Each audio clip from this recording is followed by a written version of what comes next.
On this episode of Rough Fairways, Mike and I welcome our first guy from the Deutschland, the Thomas Rosenmueller. He's a tax professional, and he's got a great Kyle Berkshire story from when they played together in college. Tax professional and a golf professional? That's awesome. We also have a very special guest that joined us on Rapid Fire. You don't want to miss it. Next on Rough Fairways. You got your taxes done, right? Yeah. Okay, good. Well, there's multiple different things that still need to be done, but a big portion of it is done. Big portion of it is done. Okay. Well, congratulations. You're probably ahead of the curve of all the Americans that have yet to do their taxes, including myself. So Right. Me too. Yeah, well, have to be. We have 5 weeks off, and then business begins again, and then I don't have time for it. Right. Are you in your 5 weeks off right now? Are you not playing? I'm playing the Monday qualifier in 2 weeks. Okay. But I've actually taken like most of the last 2 weeks off. Very cool. I'm actually in Houston right now for a tennis tournament for my girlfriend. She's a professional tennis player. So cool. Nice. Gosh, bring her on. This would be great if she wants to come on. We can do a golf and tennis podcast. That will actually be the very, very first, Tomas. Very good. Now, is it Tomas? Thomas. Yeah. Okay. That's all fine. All right. As long as it's not Tom, I'm all good. You're good. We're not calling you Tom yet. You're not that old yet. We'll get you a few years before we start calling you Tom. I'm getting there. You're getting there. Well, all right. So you're in Houston, and you're from. You obviously grew up in Germany. Yeah, I grew up in Munich, Germany. So okay. So talk about big city. Yeah, of course. Talk about golf in Germany. Like, how did you get into it, and how'd you start? And so my dad used to be a tennis player. Then obviously with a hurt shoulder and hurt knees, there would need to be a new sport that he could turn his attention to. So golf was a thing through work. He got like one of those little courses to kind of get a feel for it. And it's a little different in Germany because you need to pass a qualification test that you're even allowed to play the course. Okay. So you need to get like certified to be good enough to play the course. So he got that from some of his work colleagues, and he's like, I will never play golf. It's an old man's game and whatnot. So he played 9 holes after he got it, and he was drenched in sweat. And he was fit from tennis. He'd still play tennis matches at the time. And he's like, I've never sweat this much doing anything. And whatever he did, I did. So when he was on a tennis court, I was on a tennis court. But he axed that real quick because he didn't want me to get hurt, didn't want me to have all the issues he has. Sure. So I started playing golf. I wanted to play golf. He actually didn't want me to play golf. Neither of my parents, neither my mom nor my dad wanted me to play. And somehow I was, they took us I was 6 years old. They couldn't leave us at home. My brother was 10 at the time. So we just tagged along. We were just, fooling around on the range. And there was a local coach there, Englishman. He was like, this kid's got talent. To my brother and me, they were like, those 2 kids have talent. So, but I was like, sure, if they want to do it, go right ahead, and been stuck ever since. Is it as big of a sport in Europe as it is here? I know that they have the Euro Tour, and that's huge, but I'm not sure country specific if golf is that big. I know soccer's huge, and football. I wouldn't say it's that big, but it's the 4th biggest sport in Germany. So soccer is obviously number 1. Then it's actually tennis. Then it's a sport called handball, which is kind of like a combination of basketball rules and kind of like indoor soccer with your hands. Yeah, indoor soccer with your hands. I played that until I was 12 or 13, cracked my nose doing that, and then I was done with that. Sure. And then it's golf. I think there's like a total of 800,000 members or so. Wow. It picked up during COVID because it was one of the few sports that you could do that was outside. We were obviously in a very, very strict lockdown or stricter lockdown. I built a hitting cage in my backyard with my dad to hit while everybody else was sitting at home. So I was practicing off our terrace in the backyard into like a 10 by 10 foot hitting bay with nets during COVID. And the local golf academy gave me a TrackMan. So I just practice at home and bother the neighbors pretty much. Perfect. And so when did you come to the States? Because you turned pro in 2019. So 2019 happens, you officially turn pro, and then COVID hits. So walk us through that, like how. Yeah, so I was obviously here from 2015 to 2019 at the University of North Texas. Oh, I that's graduated, right. Yeah. Okay. and then I got hurt the fall of my senior year. Couldn't play golf for 3 months with my wrist. Then couldn't break 80 once I came back, or struggled to break 80. So I decided the plan was to stay in the US after college. Apply for a visa, stay a little bit longer, play in the US because I really like US golf. I hit the ball a little bit higher, fly it a little bit further. It's not really my game style is not really European game style, like necessarily like very straight, not as far, super technical. Mhm. I'm more of a I like to hit the ball. In college, I was at like 124 miles an hour, 185 ball speed. So Wow. I was moving the ball in college, and then I got hurt. So I kind of had to relearn how to swing the golf club and how to hit the ball straight again. So I decided to go back home, spend about 3 months really rebuilding. Took a while until I felt confidence again. And I decided to play European Tour Q School. It wasn't the DP World Tour yet. It was still the European Tour in 2019. Made it all the way to final stage, but didn't make the cut, so didn't really get much for it. A very conditional status on the Challenge Tour. It's like when you make final stage of Corn Ferry to Q School and you didn't play very well. You're on the bottom of the leaderboard. Sure. You might get a start here or there, but Yeah. you got to find a different place to play. And then, just before COVID started, the feeder tour to the Challenge Tour, we played in Egypt and Morocco. And I won one of the first 4 events there. And the rule is usually the top 5 go to the Challenge Tour. And that was obviously the goal. I was like second heading into the COVID break. I was on the last flight out of Morocco actually when COVID hit, before they shut the entire country down. No planes Wow. in, no planes out. Wow. No kidding.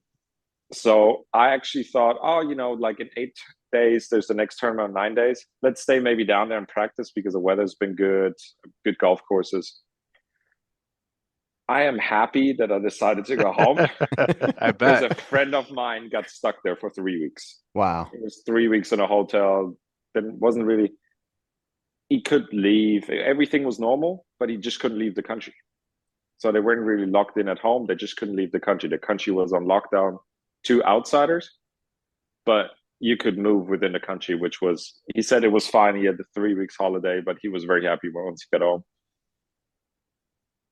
Wow. And yeah, and then after COVID came back up, I had a little medical issue at one of the tournaments where I had to get a cortisone shot for allergic reaction to a bee sting that swelled to a tennis ball size on my leg.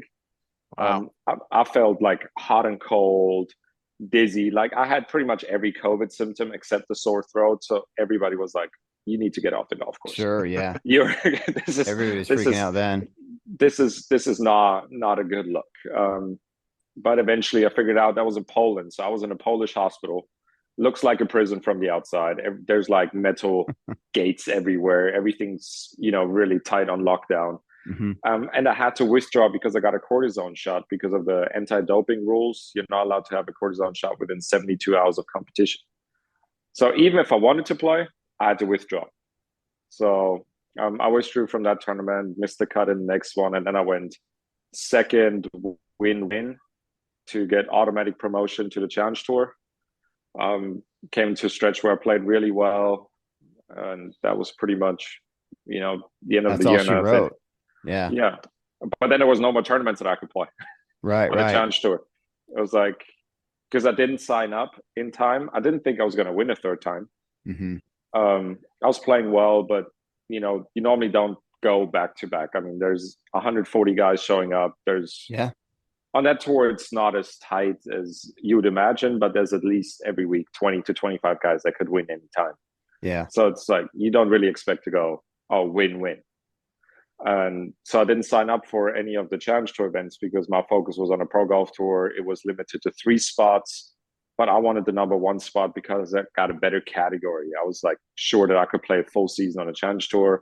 If I would have finished second, was questionable, and third, I'll probably only get to play the Europe events and not the South Africa events and the little co-sanction events, maybe even with the European Tour. But yeah, and then that's all she wrote. I won the Order of Merit. And then I had a really rough year in 2021 where I actually felt like I played well. I couldn't get a score on the scorecard. Yeah. And I was just sick of European golf. That's how it all started. I decided with my coach in Germany, Ken Williams, that I wanted to play the Corn Ferry Tour Q School because that was the only Q School happening.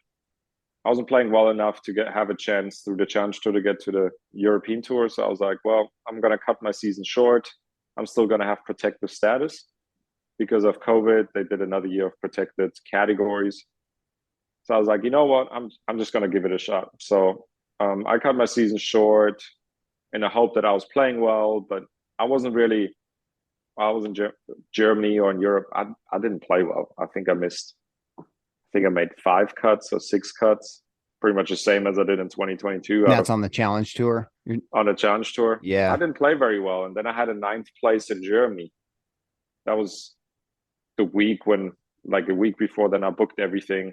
And then national team coach was like, well, you're finally playing well. Why don't you stay in Europe? And I'm like, no, this is the right time to ship it over. Yeah. And upgrade to the Corn Ferry Tour. Because if I play this well and I get status, I'll play on a better tour. I'm better off for it. And then Sure. Went through first stage quite comfortably. Second stage was a bit nerve-wracking. I was 1 inside the number. On 18, I had a decent drive, just kicked a little bit right into the rough, and I had one of those, Bermuda knuckle eyes. And I was like, this is gonna jump on me. So I was very cautious with it, ended up 20 short of the green.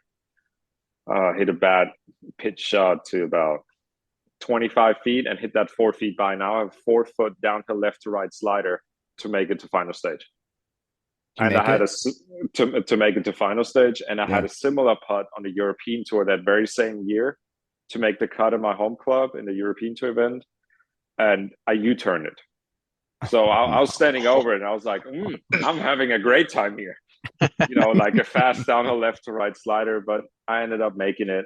Yeah. Was obviously super happy. And then at final stage, I played well for 2 rounds, and that was good enough. Good. Luckily. So just 2 of the rounds. Describe like European golf for me. You said, you wanted to transition over to the Corn Ferry Tour. You're getting kind of tired of European Tour golf. Like, what's different? What makes it one versus the other? So the Challenge Tour courses are, what's the best to describe that? A bit shorter. And when you hit it, let's say roughly 295 plus carry, the fairways start narrowing up. Gotcha. So you actually, if it's like fairway green, if your putter gets hot, great. But I saw a lot of guys hitting driver everywhere, playing like, hey, if it's my week, I had a lot of fairways, I had good shots, I'm on top of the leaderboard, that's how I make my points, that's how I keep my card. But I spent 4 years in college getting drilled into me that you hit away from flags, you're trying to play smart, because we played Merida Golf Club. Right. Probably one of the toughest golf courses in the country, if not in the world. And I played that golf course 3 times a week. And if you went at flags, you screwed up. Wait, did you say Marion? Merida Golf Club in Dallas. Merida. Okay, I'm sorry. Is one of the toughest golf course I've ever been on. And I've been there. We were practicing there in college since it opened up. Okay. It was impossible. If you hit at flags, you would shoot 80 plus every round. So I spent 3 years in college trying to get rid of the mentality I need to shoot at flags. And now I'm a pro, and now I need to shoot at flags again. So now I'm trying to undo all of the work that I did in college to play better or play smarter. And that's also in Europe, very soft greens. They're slow, very inconsistent on the Challenge Tour. We played in April in Sweden, or early May. Like a couple of weeks earlier, there was still snow on the ground. So you don't expect, good conditions. You have a 4-footer, and it could happen. Anything could happen. Like you would hit a good putt, it would miss, and you would hit a terrible putt. You're like, you start walking because you pushed it and it goes in.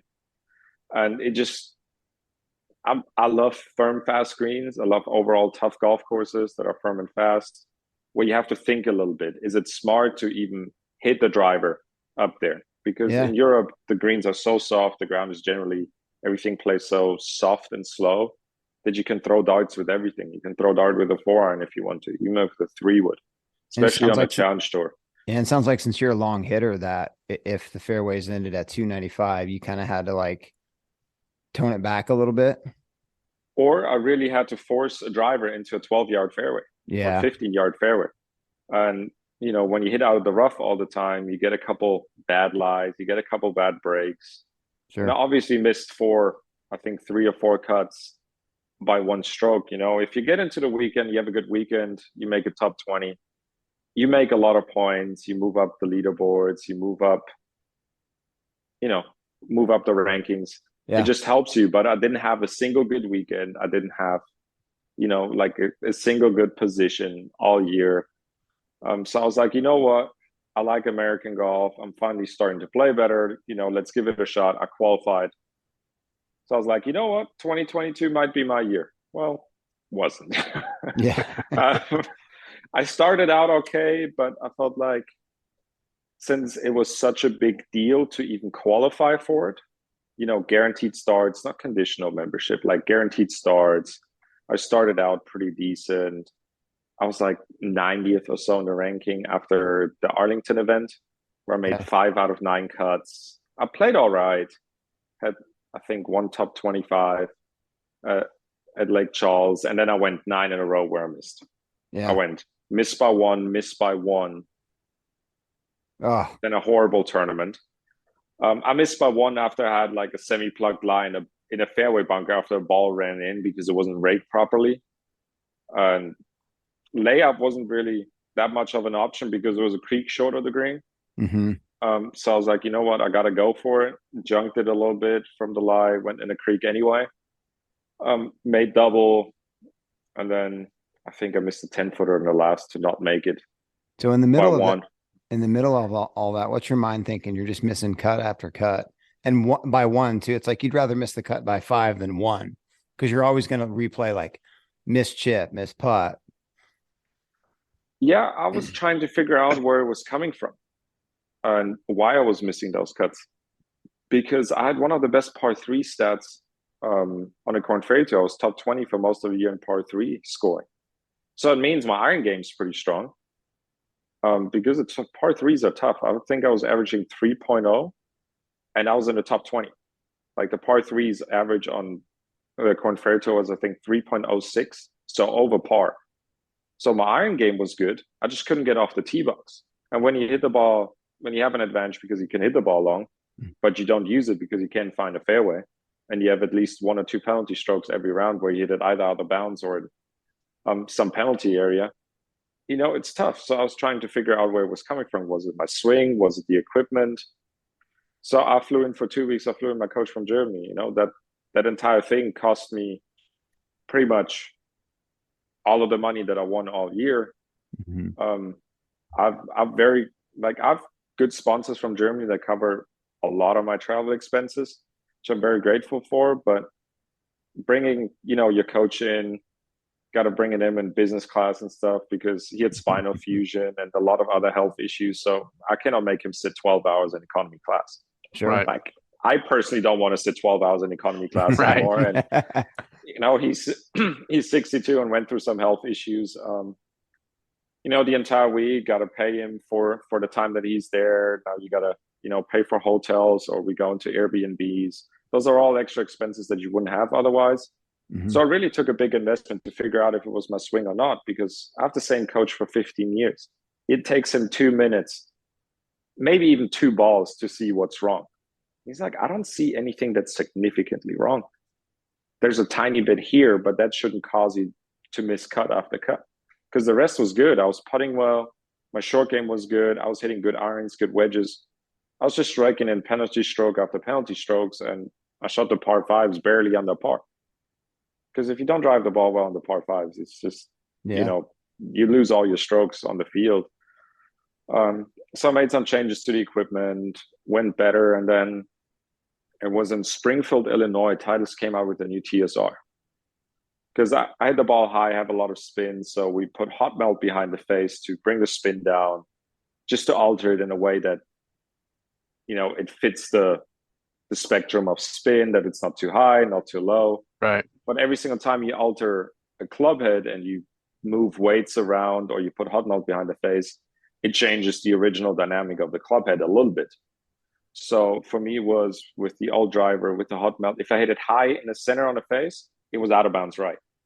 It was actually the shot that should go low spin, dead straight with how the drivers are designed these days. If you hit it high center in the middle, it usually goes pretty straight, no spin, no trouble. When I hit it there and you're like, oh my God, I actually hit a good shot, I re-teed. So Titus came out with a TSR and I switched to a TSR4, their lowest spinning model. Nothing changed. Everything stock weighting to where it's the same swing weight as my old driver. And I started to hit 22% more fairways. Wow. Changed nothing in my swing. That's a good improvement. You and your coach, stats guys, then with the 22%, are you? I was just looking at it. I Yeah. was just looking at every tournament because once we're in the US, we know we have the Shot Link Lite now, Sure. where they, actually track us. I think it's going to come in some tournaments this year. It's going to publish midway through the season. But where we get told, how many fairways we hit, how many greens we hit. Mm-hmm. It was just interesting to see the last 4 tournaments. I hit more fairways, and I hit more greens. And especially once, Q School started again. Final stage of Q School was for me where I was probably one of my best that I've ever played. I hit 83% of the fairways, and I hit the first 2 days, I missed 3 greens in regulation. Wow. And that's when it's tough, when you putt good, when you're good from long range putting and good inside 6 feet. It's tough to play that. Even though I didn't make anything the second day, I still hit a lot of greens, had a lot of chances. I just needed to be patient for the ball to drop. And that was the same mentality that I went into this year. Exuma is always a bit sketchy for me. It's probably my least favorite tournament of the year.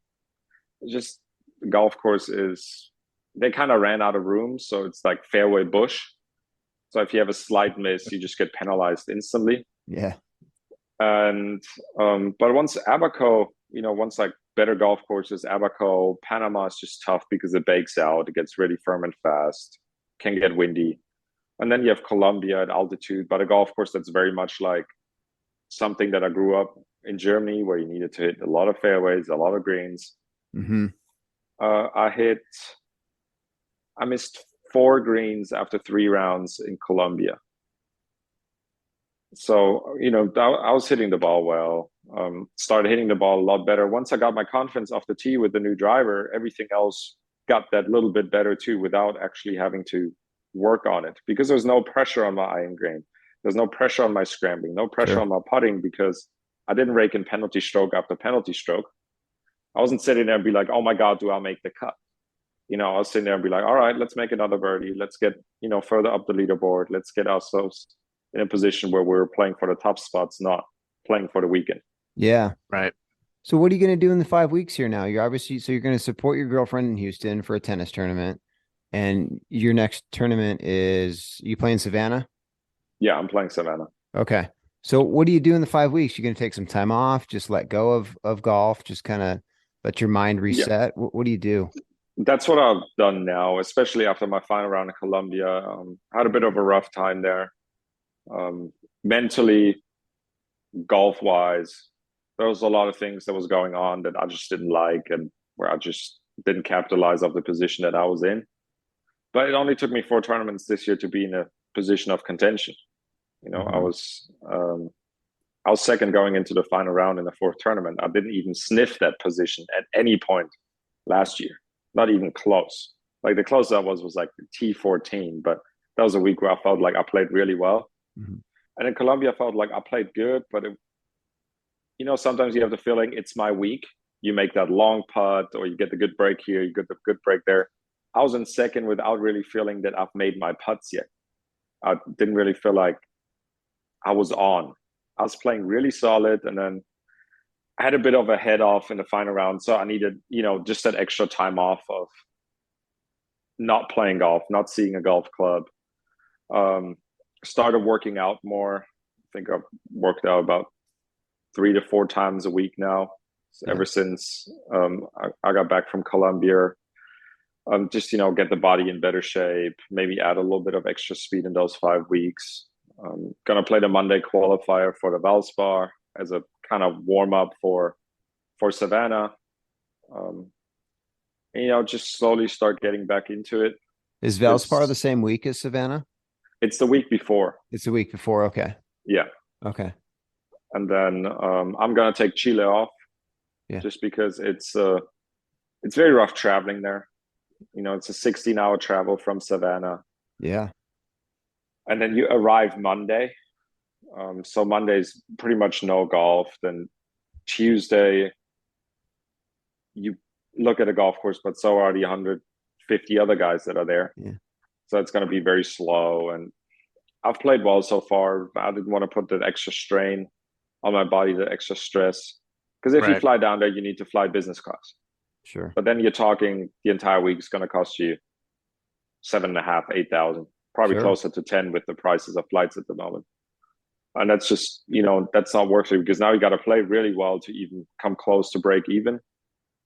And I'd rather take an extra week to prep then for when we fully start out with Arlington, so a Texas event, and a Florida event, and then Huntsville, Alabama, where we go 3 weeks in a row. Sure. And I want to be ready for that, because I like all those places. I like every single one of the golf courses. So I just want to be ready for that. Do you have a lot of family in the States? Not a single person. Okay. So it says here you live in Denton, Texas. Is that right? Or do you call Houston That's home? correct. Okay. So you're in Denton. I live in Denton, Texas. Yeah. So you're there by yourself, no family, just you and your girlfriend's in Houston. And does she travel quite a bit? So we both live together in Denton. I also live with her I'm sorry. former doubles partner and the little daughter of her doubles partner, 6-year-old. Cool. So it's quite busy. It's a house of athletes. Former WTA professional. She played all the Grand Slams and doubles. She travel with you and support you on your tour and tournaments and everything. Yeah. She tries to, but it's tough when both are professionals. She has to follow her tournaments. I have to follow mine. But Savannah is one of the weeks where she has nothing, so she'll be in Savannah. There's just certain weeks where she wants to be there, like the BMW Charity Pro-Am in Spartanburg or Greenville. Because she was there last year. That was one of the weeks when our coach was in town. So when my coach is in town, she's there. Because they all have a really good time. I'm a bit more miserable when he's there because I get a lot of heat from him. But they're having a great time. They're having a laugh. So yeah, whenever he's there, she's there. Because she just doesn't want to miss all of the little jokes that are played on my part and all of the comments I get. Okay, so give us what's travel like? Like we always want to like dive into like what's travel like for Korn Ferry guys. I mean, are you guys classing it up? Obviously not too much, but give me like a really dirty story, just how travel just sucks. I have given up those travel stories, and thank you, my backers, again, because they said you cannot perform if you sleep in different types of beds and whatnot, because it needs to be consistent. So I've stayed most of the time. I usually stay in either Hilton hotels or Marriott hotels, or a lot of host housing, because there's some hotels that are like $280 a night, and we're talking days in. It's just rough areas, rough people that are around there. I showed up to one of the Monday qualifiers that I played in 2021 while I was here during COVID, prepping for the Challenge Tour season because everything got pushed back. And I stepped outside of the car and all the smell was weed. And the rooms were really nasty. There was cockroaches everywhere. And I was like, I'm not staying there. As soon as I walked in, I walked back out and I'm like, we're canceling this. This is not going to happen. Right. I don't come from a poor family, also not a super wealthy family, but that was one thing that growing up, my dad paid a lot of attention to, that we did. In the early stages of junior golf, we stayed in some horrendous places, where the room was very small. we shared a twin bed, and it was like, it's just in the beginning it was a bit rough. Like my mom booked hotels that she thought, oh, they had good reviews and they look nice and they're not too expensive. And eventually it got to a point where my dad was like, all right, we're not staying in those places anymore because it's just rough. I've never played well when I stayed in those places. But a lot of times it's the flights where you're like, well, I might have to take that extra stop or the flight with the layover because it's $250 cheaper. So you just put that extra. So now you travel 8 hours instead of 2.5, just because you got a layover in Houston or Atlanta. So I'm just in a good spot in Dallas with DFW to get direct flights with American, or Dallas Love Field with Southwest. And I can always go over Houston with United and then go anywhere I want to. So there's a lot of options out of Dallas, but travel overall is just, I try to make it as easy on me as possible and as comfortable. But sometimes, last year with going from Wichita, Kansas to Portland, Maine, back to Denver, Colorado, that was a bit of a rough stretch. You have 10 weeks in a row, and then you have that stretch where it's not like you just drive to a tournament, you drive to the next one 2 hours, next one 2 hours, like it was Huntsville, Nashville, Knoxville. Great. You were mainly on the road, right? You would drive to the events, not fly to them all within reason.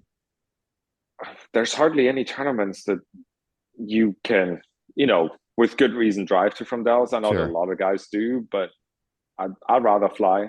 Yeah. I'd rather fly and then get a rental car, or if I have host housing, hopefully it's close enough and then you just Uber from there. But I don't like 8-hour road trips. Yeah, no. Never been a big fan. They're not fun. And my girlfriend and I, we share one car at the moment. It's the car that I bought in college. Yeah. It's still the same thing. It's got 165,000 miles on it. Love it. It's got scratched up. It's a 2012 Passat. I love it. Passat. Gotta drive a German car, man. It's our first Passat on the show. It's our first Passat. Volkswagen. Yep. Love it. So you have full. What's your status at then? Are you on full status? You get like 12 guaranteeds. 12 guarantees. Yeah. Okay. So just pretty much full status, especially with how I've played early in the year. I don't worry about reshuffles or anything. Sure. I can just kind of plan the whole year, and I'm going to take 2 weeks off this summer because my brother's getting married in Germany. Cool. I only have one brother and hopefully only gets married once. So this is a once in a lifetime meeting or opportunity. That'll be a good 2 weeks off. That'll be fun. Yeah. And the good thing is it's the weekend before the BMW International Open on the European Tour, or DP World Tour. And that tournament is in my home club. I stay at home. I live 10 minutes from that golf course. It's a golf course I grew up on. It's a golf course I've been playing at for 15 years. Yeah. So it's a good combination. My brother's getting married the weekend before, then I'll play the tournament, kind of relaxed, have a good time, hopefully play well, break the curse of no homegrown talent has ever made the cut there. So it's been a rough, I have it 32 years, but never like a local guy from the club has ever made the cut as far as I understand. So hope to break that. Last year I missed by 1 or 2 years ago. So, but that's just my 2 weeks where they're kind of forced takeoff. There was no way that I'm going to miss my brother's wedding. No, of course There's no way not. my parents would have let me miss my brother's wedding. So it's the weeks of Wichita and Norman. Okay. Those 2 tournaments. So since you don't have any family here, have your parents ever seen you play a professional event in America? My dad came once. He watched me at the Texas event last year. Okay. He's like, you played well. You shot 13 under for the week. Congratulations on a 47. Yeah. So he didn't understand it because he walked the course during the practice round. Mm-hmm. He saw it during tournament play. He's like, it's not like it's easy. It was blowing 20 or 25 one of the days. Like, you shoot 13 under and you finish 47. Mm-hmm. Like, this is a hard living. Yeah. Like, you're playing well and you finish 47th, really. Yeah. Like, you shoot 13 under, it's not like you're playing bad. Like, you don't shoot 13 under any day of the week for 4 rounds. Yeah. Right. But it's no, I was happy that he was there. It was the only professional event he has seen me in the US. He has watched me play in the US, and then he was there for one college event. Yeah. So Anything different than you expected, but when after you turned pro?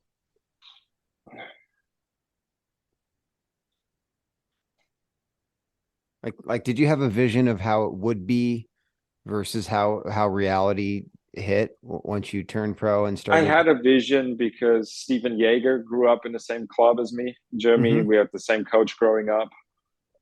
So he's 8 years older. But I always had a lot of info and insight on college golf, how professional golf works in the US, how overall life works in the US, before I even got to college age or before I even got to the US. So I had a lot of insight of what's asked of me. But once you finally show up and you're like, everybody tells you, yeah, you kind of got to shoot 3 under every round if you want to do well. You're like, yeah, sure, right. And then you show up and you're like, I'm 400 through 2 rounds and I missed the cut by 2.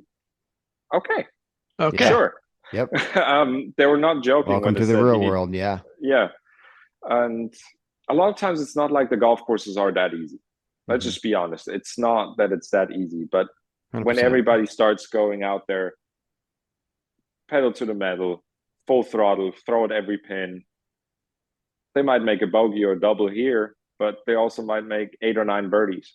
Yeah. So they shoot their 4 or 5 under with 8 or 9 birdies.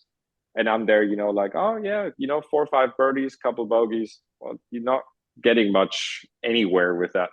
You really got to be able to go out there and make a lot of birdies. And that was probably the realization, because in Europe, that just wasn't the case. Like usually 14 to 17 under on a challenge tour, that was, if you shoot 14 to 17 under, you're most likely winning. Yeah. Right. Then you come to the US and you're like, yeah, I played well today. I shot 68. You check the leaderboard and you're like, yeah, I'm 45th. Sure. Is that a difference of courses, a difference of talent pool, combination of both? A combination of both. I mean, it has to do when you have greens here. Golf courses are prepped a completely different way in the US. Right. Like for tournaments, they shave those greens down. The fairways are shorter. You don't have flyer lies on the fairway. If you play well, you're going to go low. If your putter gets hot, nobody knows what you might shoot. In Europe, it's very tough because just with conditions, weather, there's a certain amount of limitations that you're given just by the weather. Yeah. In Germany, we have about 3 to 4 months of where you could say the golf course is in great condition. Before then, it's kind of recovering from winter, and after that, it's like it's fall, it's prepping for winter. So it's starting getting really soggy. You have a lot of like warm holes, a lot of worms everywhere. You always have a mud ball, and so it's you have a very short window of where you can play tournaments and in good conditions, but they cannot fit 23 tournaments in a 15-week window. Right. Where the golf courses might be good. So you have to play tournaments in rather rough conditions at times. And there was conditions where they're like, oh yeah, you get relief if you have certain things in line of sight in Europe. Yeah. That wouldn't happen in the US.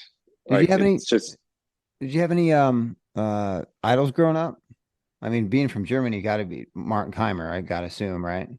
Martin Keimer, Bernhard Langer. For me, Bernhard Langer is a sensation. Yeah. Oh, like he's still a sensation. I mean, he's still he's probably 40 under on his last tournament or something. He's probably still making birdies right now. Probably. I mean, he's for 40 years or so. He has had, like certain health issues where you need to do certain exercise every day, otherwise he can't move. You ever meet him? I met him once, but I played with his brother a few times. Because his brother is also a part owner of the Pro Golf Tour in Europe or in Germany. That's kind of based out of Germany, but plays all over Europe.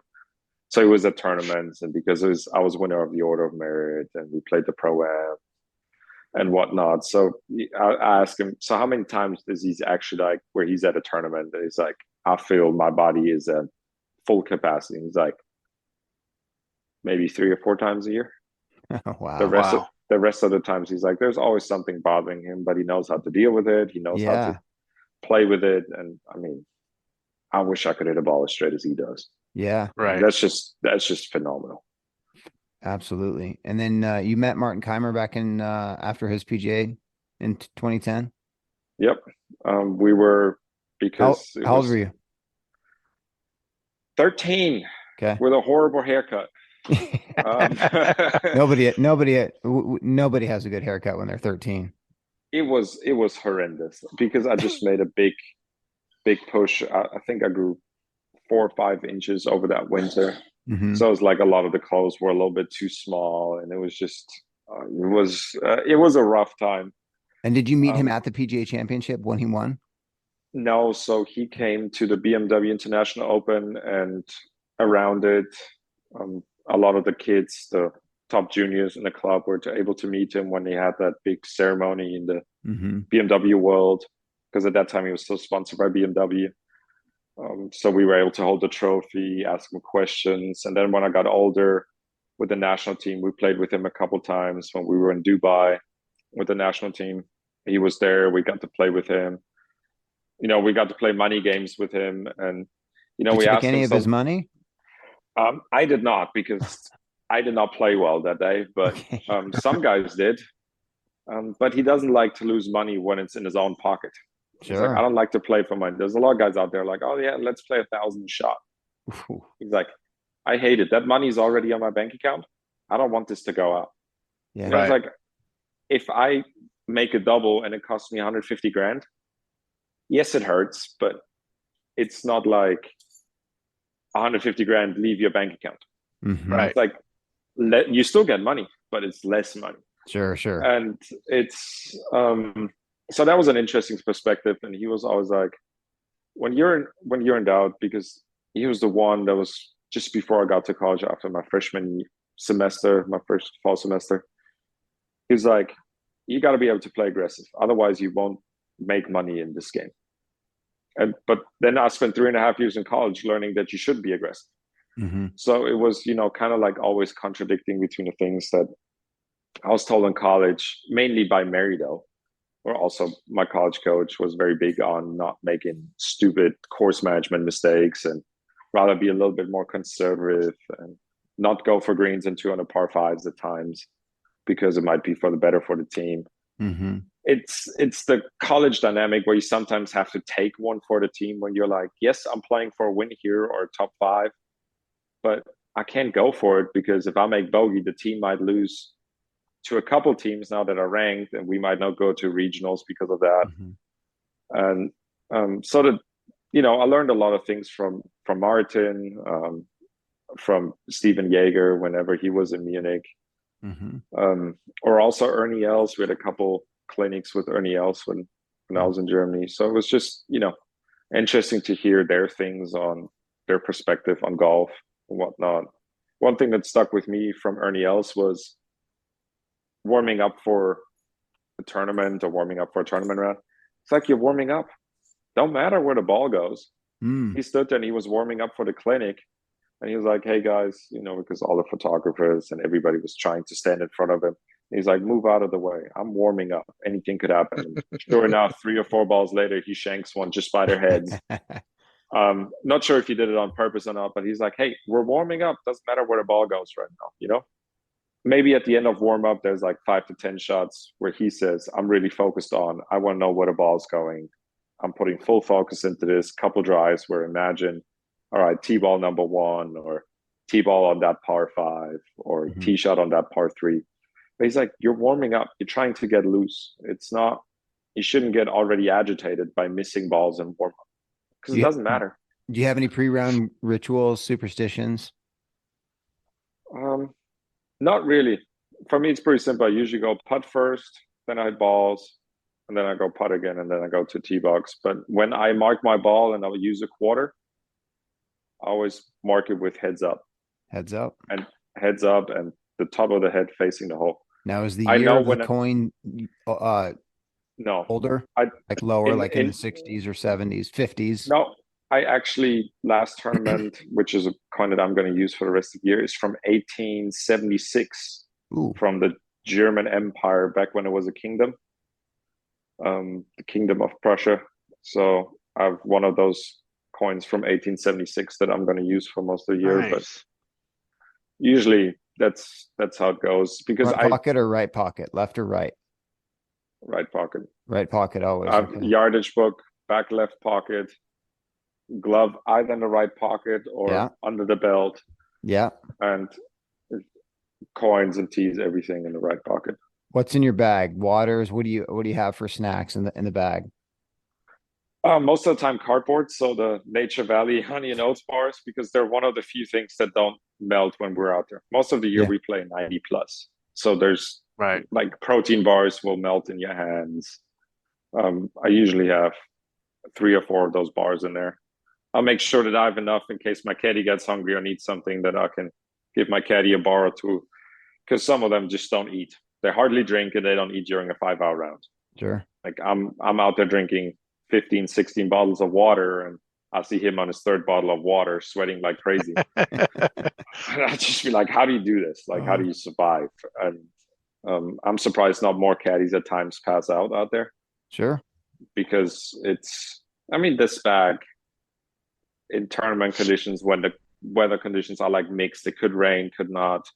You have rain clothes in there. You got your rain pants, your rain suit. You got your umbrella. That umbrella, most people don't realize how heavy an umbrella makes that bag. Sure.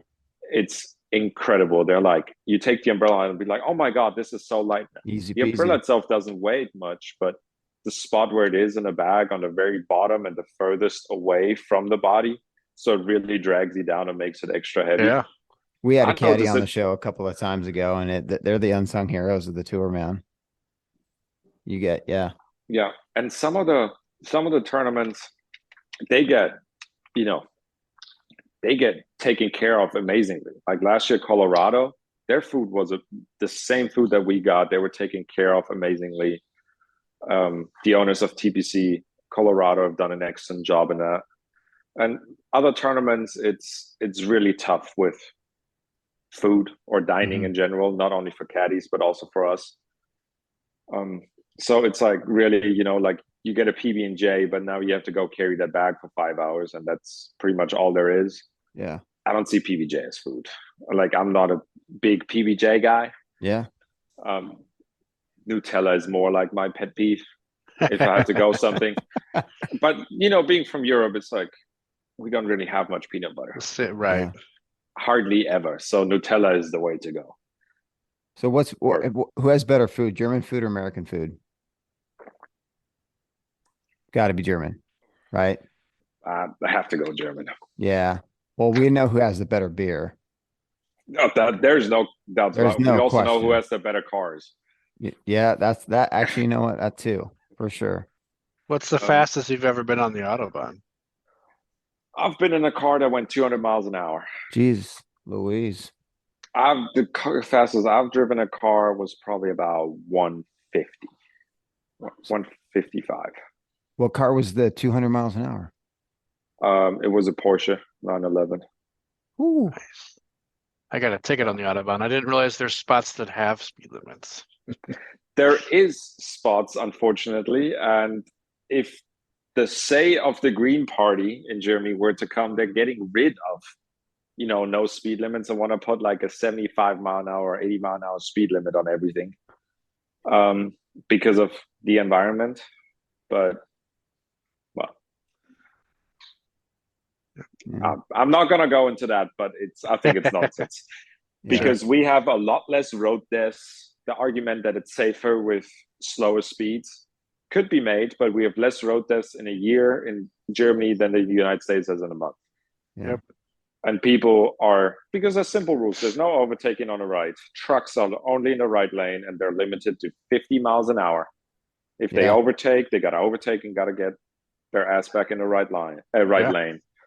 The middle lane is the ones that are going anywhere from 70 to 85, and left lane, if you go below 100, don't even bother pulling out. Right. Don't even dare. Like I accelerate to 100 miles an hour and then pull out. I remember when we got our rental car, the guy said, all right, if you're on the Autobahn and you see flashing lights in your rearview mirror, you got to get the hell out of the way. Yeah. And like 20 minutes on the Autobahn, I got out of the way and Aston Martin went flying past me. And there's a lot of people that have a lot of money from the Middle East that fly or ship their cars into Germany Yeah. to take them around the Nürburgring, the racetrack, or on the Autobahn and just send it. Because the roads are so good. It's perfect asphalt. Yeah. There's times where it's like dead straight and you can just go. It's very different. So when you go here and you're like, oh my God, slow down, you're driving 85. And I'm like, You brought have your lead no foot idea. over from the Autobahn here, right? Oh my God. I was How many speeding tickets do you have Say, how here many in the tickets do you have here? States? Zero? Zero, that a boy. I never had a speeding ticket, never got pulled over for speeding, never even got so far as a warning for speeding. The only warning I ever got was my registration expired and I just came back from Germany. So I was at home for 4 weeks over Christmas and I just got back. My registration expired in December and it was like January 12th. And I literally just got back from the airport. And, if you get pulled over because he's kind of like to the side and he sees it, this guy made a full U-turn, started chasing me down the neighborhood to tell me that my car registration is expired. And it was like, it was a bit much. Right. And, it's like, I get it. You're sitting on the side of the road. You see someone's car registration is expired. Especially my car was a little bit beat up. My car was more on the side if somebody would say, this is somebody that might not or shouldn't be in this country, somebody would believe it. There's people that would believe it. It's very beat up. It has seen 4 years in college when I was driving around 3 of my teammates when we were living together in the house. Everybody was throwing their clubs in the trunk and taking out. There's scratches everywhere. Over one summer, a truck backed up into my car and it has, the hook for the trailer right through the front bumper. Yeah. And there's a lot of things, but yeah, he just decided to U-turn, speed after me, and give me a warning for my car registration being expired. But after I showed him my passport and my boarding pass, it was fine. But yeah, just tell him you're a professional golfer, and then you can just change the subject and just go from there. Yeah, unfortunately, never got a nice one. They're usually the grumpy ones. Yeah, it's tough. So what's the goal for this year? Obviously, to get the PGA Tour card. That's obviously the goal. But right now is focusing on the things that I can do to get better, things that I can improve on to do better in tournaments. And then, all right, can you stop it? Does she want to come on? We got it. Masha, you want to come on? This would be the first that we could have a golf pro and a tennis pro on the podcast. Mm-hmm. I can share my golf insights. Yeah, you want to share your golf insights here? I would actually like that. Yeah, let's get this from an outsider perspective. Hello. You could call me an outsider. I've been pretty much inside the golf tour since the beginning. But yeah. Now, do you play as well? Playing is a big word. But Yeah. I can hit the ball. Okay. Now, do you kick his butt at tennis? Oh, I stand no chance. People ask me if I can beat her. I don't win a game. There's no like that. You're not even going to go easy on him and just let him have like 1 point or two. Like, I mean, are we talking 40 love every game, Thomas? If I want to, yes. If you want to, yes. That gives you the answer. Yeah. Right. Yeah. Oh, I love it. It's pretty cool. Pickleball, we're competitive. Ooh, pickleball. Okay. That's the common ground. Now, how did you guys play golf with her? Yeah. How come? We do that all the time. Okay. I hardly ever play golf for fun. Yeah. It's tough to play golf for fun. Yeah. Oh, that's when interesting. You're a professional golfer. That's interesting. Yeah. So when you're doing it, it's like you play the tournament and then on a Wednesday, you don't go out with your boys or her and just say, let's go have some fun. No, Okay. like the fun is, when we go to like the short game area, and she loves chipping. Don't know why. It's the only female that I know that likes chipping. And Yeah. she's like, yeah, like look at me, like, trying to put spin on it and whatnot. And it's like, oh, I chipped in. And then the competitive starts. Who can chip in more because we chip from a similar spot? Yeah. That's when competition starts again. And somebody has to lose, and I'm not going to lose in that. There it is. I'll Yeah. make sure. I'll So make you sure guys are I'm not both going to lose in competitive that. with each other for sure, because she's not Oh, going to yeah. let you beat her, and you're not going to let. Okay. Yeah. Unfortunately, he has a little bit more golf skill than I do. But my tennis is better than her golf. Oh, okay. All right. Now, what's the best part of his tennis game? Is it your forehand, your backhand, Thomas? You're the tennis coach here. I changed to one-handed backhand. We can't actually. I think we can't hear you. I don't know if your piece is missing or if that's the one. I'm No. not really too sure. Let's try that again. Yeah, he recently changed. Oh, there we go. That one's better. Yeah. To one-handed backhand. Okay. So that's been an improvement, and he has pretty decent serve. Yeah. Yeah. But then you make fun of it. But it looks funny, but it flies. So. As you should. You really should. Yeah. I mean, But yeah. her first ever round, she shot 107 in stroke play. Okay. So her first ever 18-hole round, where I'm like, we're going playing by the rules of golf, not here mulligan here. Oh, let me do that again Right. because you missed a 2-footer. 107. So that was actually very good. Like, I she love can it. hit the ball, but she has a couple holes where she would maybe make a par and a few bogeys in a row, and then she gets excited. Like, you should.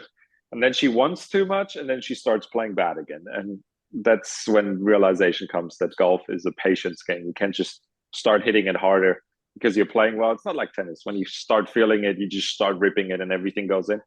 Yeah. It doesn't work in golf. Okay. Now, how did you guys meet? Did you guys meet playing professional sports? Were you introduced? No, we met in college freshman year, Okay. and since that time, I got stuck. Yeah, been stuck with her ever since. Yeah. And where who are you asked who from? out, Tomas? Did you ask her out? I actually asked her to play tennis because my dad never allowed me to play tennis. So I was like, oh, let's text one of the tennis girls, There you go. because me and the South African kid that was on my team wanted to play tennis. Yeah. So I texted her, and to bring one of her friends because we wanted to play doubles. And the two of us, we were smart asses. Sure. We're like, oh, let's play left-handed and then whip him right-handed. Yeah, that didn't quite work out. I got hit in the chest. I think he just dodged one. So that was pretty much, kind of how we met. Obviously in the dorms and Sure. in the cafeterias, we had similar schedules. They practiced from 2 to 5 or 2 to 6. So did we. After classes, we always saw each other in the dining room, and then Yeah. And then there's internationals. Yeah. Around. Now, will you let him play doubles with you? Yeah. Okay. We're actually trying to find a tournament where we could play. Yeah.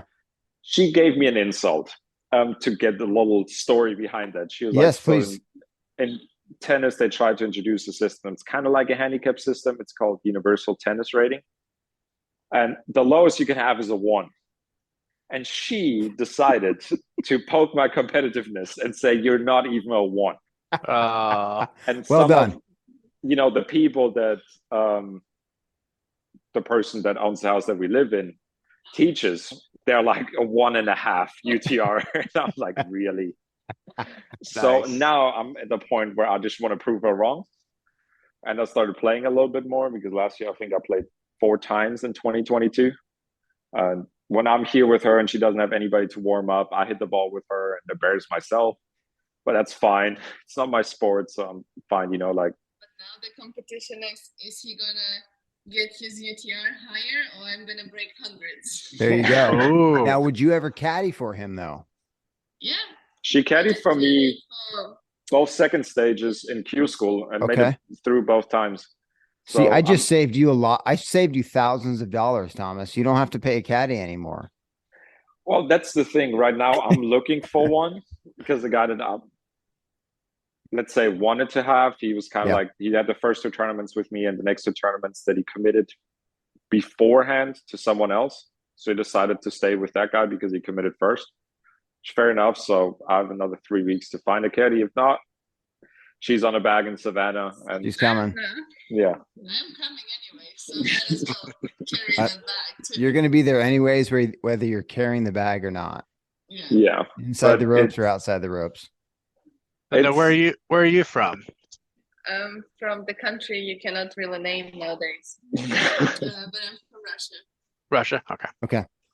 a tough topic at the moment. And then have you been playing tennis your whole life? Yes, since I was Okay. 6. And when did you turn professional?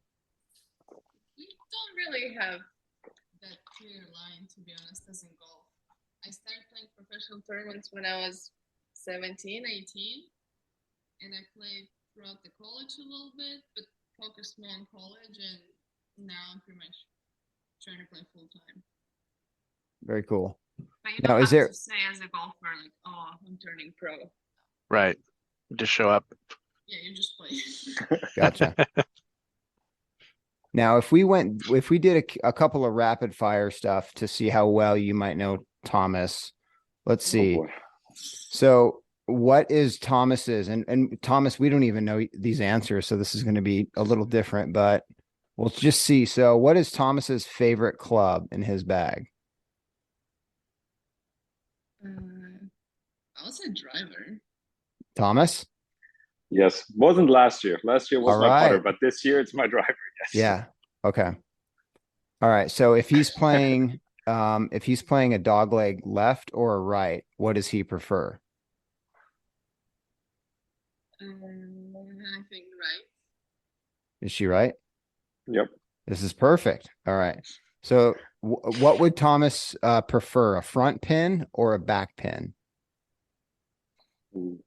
Front, because when it's back, usually flies them long. Is she right? Yes, but I knew something like that in the end would come like a little subtle stab. You're would, 3 for 3. This is great. would he rather play in the wind or the rain? Wind. He has wind in Texas, so he's used to it. Is she right? Yes, but I love both. You love both. The tougher the conditions. I You're- used to play my best rounds in rain. You're crazy, dude. I hate the rain. I love it. Everybody else is miserable. You see me out there with a Love smile. it. All right. So if he could play, Q school, I was miserable because I played bad that round. But yeah. that would make anybody miserable for sure. Yes. All right. So if he could play a course forever, just one course, his favorite course, what's his favorite course? He would still play at home. I can read. Back home? Yep. Back home, Munich, where is Bebe International Open Golf Club. I can read. Yeah. Okay. Yep. I like this. You know him very, very well. You want to turn it the other way around to see how well I know your tennis? Okay. Yeah. Let's do that actually, Tomas. So what is her favorite female tennis player of all time? Oh, of all time. It's a tough question. I don't think I know the answer. Maybe. Well, obviously Okay. she Let's go likes current. Sharapova because they're very alike. They're both tall, blonde, Russian, and Who is rip the it? balls. So Who? Sharapova. Oh, yeah. Maria Maria. Shar. Yeah. But her favorite male tennis player is Rafa Nadal. Okay. Is that right? Yeah. Is he right? Okay. That was a statement. That was a statement. That There was was a no doubt statement. about that. Okay. It's the shirt with the Nadal logo and whatnot. Whenever there's a shirt with the Nadal logo on, she checks on it. If the price is right, it's coming home. What is her favorite court surface? Ooh. You've only played it once, but I would say grass. You really enjoyed grass. And if not that, it's hard. She hates clay. Yeah, I mean, I played on grass only once, and I won that tournament in college. So I'm very happy about that, but I didn't have a chance to play on grass again. And I prefer hard court over clay court, yes. Okay. Hard over clay. Well, that means you have to meet Rafa first so he can teach you how to win on clay, since that's what he dominates on. Although I won my first professional tournament on clay, so. Hey, that's great. This is amazing. Oh, Now, are my you gosh. left-handed? Is that why you like Rafa? No. No. Yeah. I don't know, just was watching him growing up. Yeah. Yeah. Great fighting spirit. Good attitude. This is amazing. So this question is for both of you. We always like to, and we'll let you get going too. How has golf, Thomas, changed your life? And how has tennis changed your life? You want to go first? Sure. Well, tennis brought a lot of opportunities to me, not only to get education and meet a lot of people, as well as travel around, and see different parts of the world, but also help myself to find more about me, what it means to be patient, what it means to put hours of work in just to get like slight improvements, not very noticeable, but that satisfaction of but whatever you do is actually guiding you forward. Something that's just process based, which really helps, I think, in life too, to stay focused on the process and enjoy it rather than expect fast outcomes towards you. So I guess patience and just dedication, and in general, if you have fun, you're gonna do it way better. And you met me. And I met him, of course.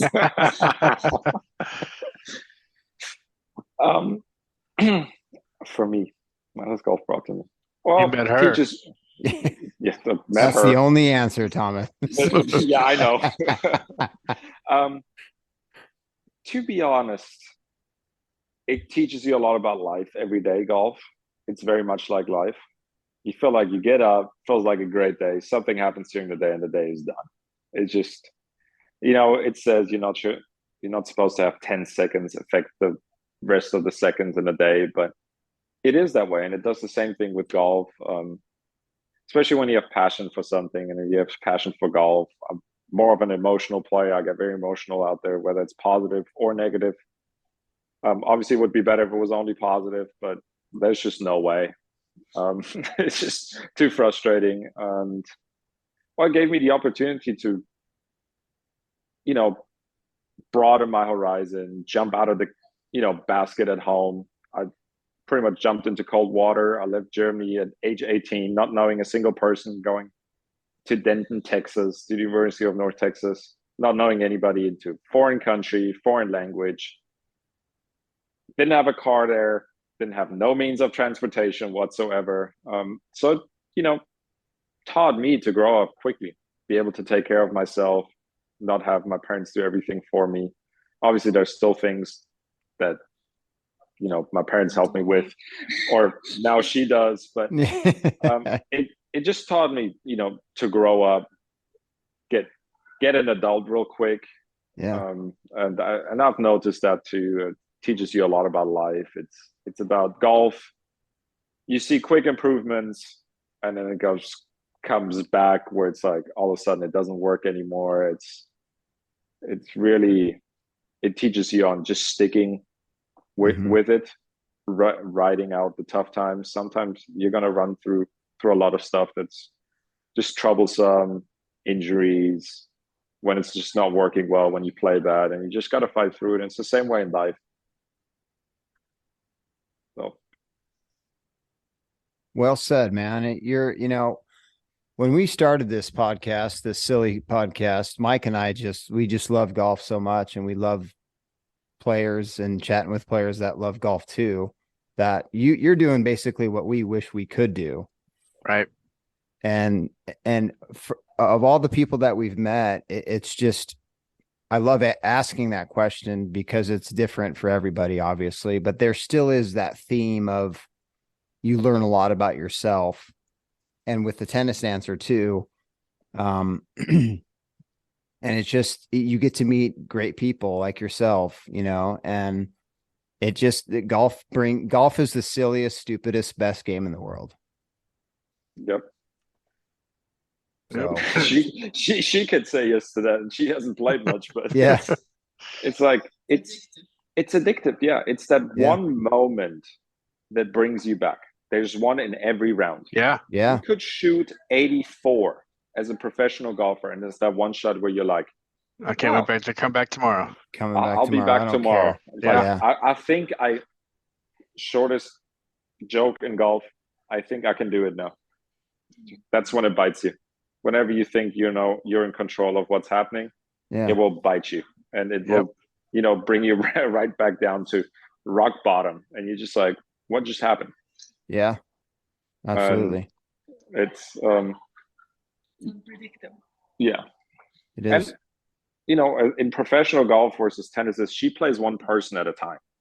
I'll play 155 guys at a time. So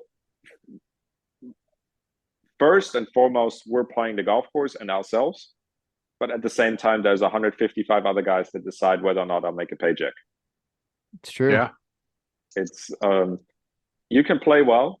I've said this. There's a lot of when I'm back in Germany, there's a lot of juniors that ask me questions, or they have this German golf league system. My teammates, when I used to play those, they're like, so what's like when you have a great week? And I'm like, you can have a great week.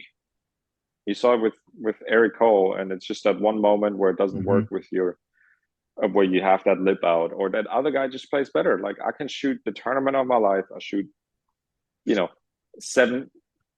For example, Phil Mickelson, best example, played really well in the Open. There goes Henrik Stenson, plays even better. Yeah. There's nothing you can do.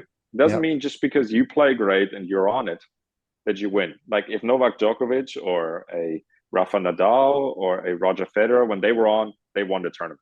Yeah. It doesn't work that way in golf. I mean, John Rahm, Scotty Scheffler, Rory McIlroy make it look easy at times, but it isn't that way. There's 155 other guys every tournament, or 120 other guys every tournament that can win. So it's like, you can be at your best and you still don't win. Right. And that's kind of the sad part. That's the sad part about golf is, no matter how good you are, if there's somebody else that's just play better that week, or even at times just luckier. Sometimes the difference is just that one putt that drops, that miss that he hits that goes into the trees. I've seen it in Colombia, that goes into trees, hits the tree, comes out, goes onto the green. Yeah. Makes the putt. Versus if it hits the tree, goes a little bit to the right, makes bogey, maybe even double if he has bad luck. Just 3-shot swing, all of a sudden, instead of leading the tournament, he's down in 10th. And it's a rough sport for that, because at times it's not ability only. I do have to ask you one question. I did forget that you were college teammates with Kyle Berkshire. That is correct. Kyle, we lived in a house sophomore year. His parents bought a house, and it was 3 of my teammates and the 2 of us, and we were there before he even started Long Drive. And the story is a bit crazy how it all started. He was not playing too well. College coach made a couple changes, and he just didn't play well anymore. But he could still hit the ball for us on a one hole, 570-yard par 5, about 5 miles an hour downwind. We're like, all right, Kyle, it doesn't matter. Tee a ball up and send it. Hit it as hard as you can. He flew the thing 400 yards and plugged it in the fairway. Like, if we couldn't tell with a mud ball and how the ball only went 6 feet forward and had a mud ball, he had a 50-degree in, while all of us hit a 4-iron or 3-wood. Some might not even get there. And that's how we told him, if you want to make money this game, that's how you do it. And he's a special person in regards of, if he puts his mind to something, he will not rest until he achieves it. I remember in college, he didn't have a great GPA, but he gets his finance book, 300 pages. He's like, yeah, I want to, get that finance accreditation or certification. 300-page book, passed it within 4 weeks. Wow. It's mind-boggling. If that guy puts his mind to something, he will achieve it. You still talk to him? Incredible. Yeah, I still talk to him. I'm actually going to his place next week. Very cool. They live actually on the second hole of the PGA National, where they just played the Honda. They have a condo right there. Nice. Just off the second tee box on the right. Yeah, I love watching his videos. It just blows my mind to see him shoot under par on like an 8,400-yard course, or just some really crazy long course. And people are like, oh yeah, he's just a long driver. No, he's a former Division I golfer that is an excellent golfer. Obviously, with hitting the ball that far, if he misses one, it's gone. It's that simple. Right. Yeah. But there's actually a YouTube match of us when he was in Dallas in 21. I think so. Yeah, there was a Yeah. 9-hole YouTube match between us, and we're trying to repeat it again, but him with prepping for a long drive season again, and my Corn Ferry Tour season kind of makes it tough. But whenever I'm in Florida, I usually try to hit him up, see if he's there, and make sure that we can hang out and play a little bit, because it's Right. he's very particular of people that he lets close. And Sure. whenever we text him, he like gets back to us, and he's like, "Yeah, you're one of the people that believed in me early on." That's And I awesome. didn't really know, because I didn't talk to him for three years out of college once he transferred, Yeah. or hardly. And then I met one of the part owners of Sick Golf, the putter company that Yeah. Bryson used, that's now been bought by LA Golf. I Mhm. play golf with him every Thursday, and he started using a Sick putter with the LA Golf shafts, and they were there and they had him on the phone, and they told him, be like, "Oh yeah, we're with your former college teammate." And Kyle goes, "One of the greatest guys ever, one of my best friends, is one guy that you can 100% rely on." And I'm sitting there, and I didn't even know he thinks about me that way. I mean, That's this guy great. is like I love that. a celebrity, and I'm Yeah. just sitting there, like, having a drink, and all of a sudden, like, he's on the phone and says all those things about me. And the guy from Sick obviously thought he makes a joke and be like, "Yeah, he called you an idiot." That's kind of like, I don't know, I have that effect on people because everybody around it does it. Yeah, it's just it's interesting, the friendships you make, and sometimes even people that right. think very highly of you that you don't even notice, or people that you don't think that you have in your corner, and they come out That when are you're actually in your low, corner. and all of a sudden they're there and you didn't even know about it. And he's a great source of information, and it goes back and forth. Like, I'm telling him about professional golf and things that I think, if he wants to play the direction that he needs to go a little bit, and vice versa, he tells me, if you want to hit it longer, you want to go in that direction. Rough Fairways is produced by Eddie Dunn and Mike Sells. Our thanks goes out to Thomas and his girlfriend, Maria Kononova. She's a professional tennis player. That's our first here on the Rough Fairways podcast. And we did a little bit of couples counseling there. I don't know if you guys caught that, but anyways, best of luck to both of you. Go kick some butt on the Corn Ferry Tour. Maria, best of luck to you on your endeavors and all of your tournaments. Listeners, we always appreciate you listening, sharing, spreading the love, and always having fun. Do not forget, be kind to each other. See you next time.